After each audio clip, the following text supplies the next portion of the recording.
लेकिन जब बेटा कमाने लायक हुआ तो उसने अपना बड़ा मकान बनाया। क्या है माँ, इतनी लंबी लिस्ट मेहमानों की? गृह प्रवेश है सिर्फ, शादी में तो तुमने इन लोगों को बुलाया ही था ना।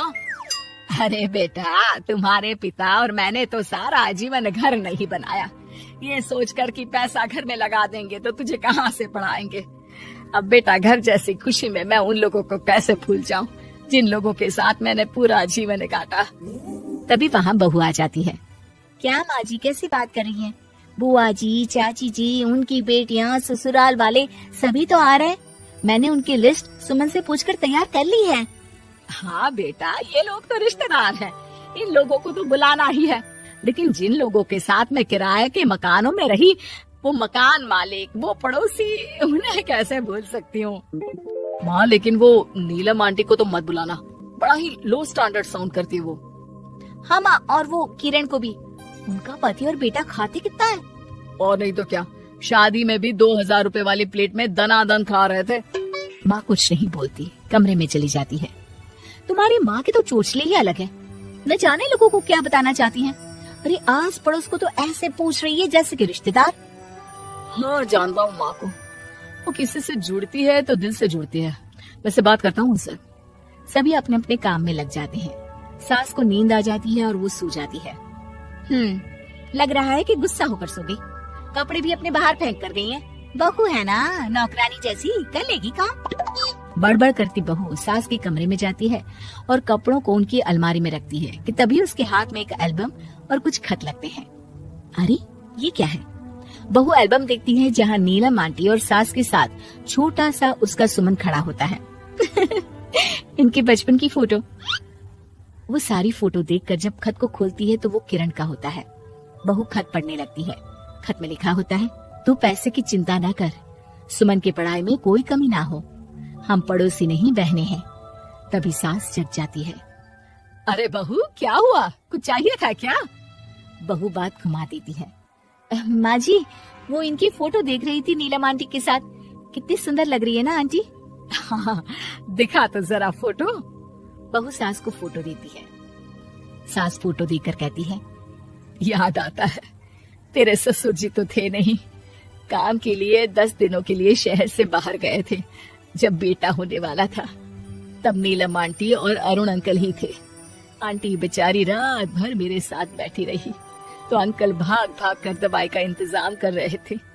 बेटे के होने के बाद भी जब तक मैं घर नहीं आई मेरे पास ही रहे। रिश्तेदार तो आए थे मुंडन में 10 दिनों के बाद। बहू सुनकर खुश होती है। तभी नजर खत पर पड़ती है। माँ, ये किरण आंटी को अपने पैसे वापस कर दिए? हाँ, वो भी समझ कैसे कैसे किए मैं ही जानती हूँ। सुमन की पढ़ाई के लिए पैसों की जरूरत थी। रिश्तेदारों ने तो साफ बोल दिया था कि किसी होटल में काम पर लगा दो।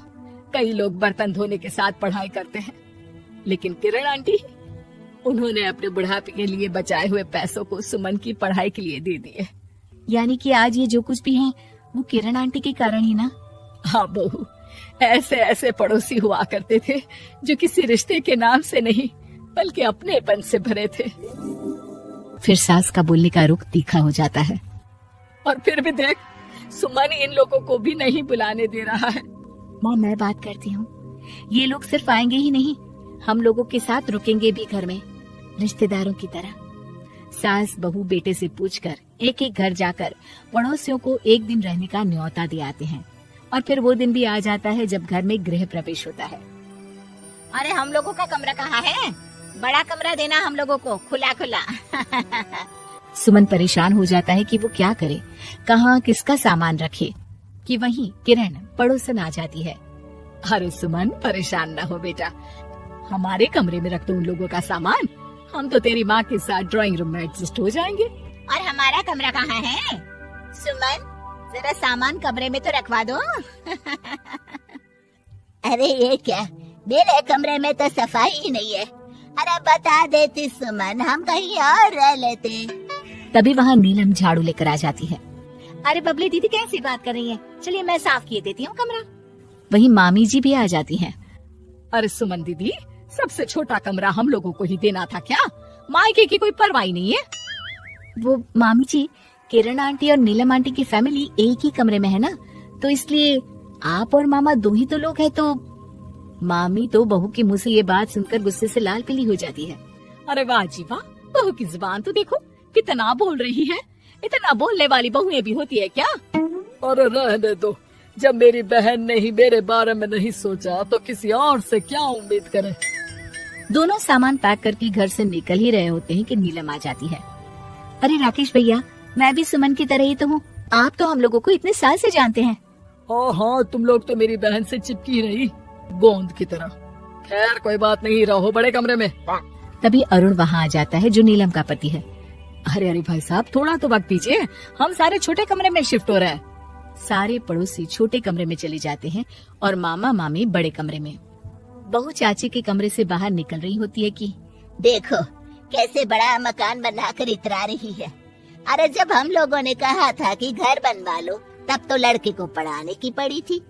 इतना पैसा रखी थी, महंगे कॉलेज में पढ़ाया, तब बात मानी होती तो सस्ते में मकान बन जाता।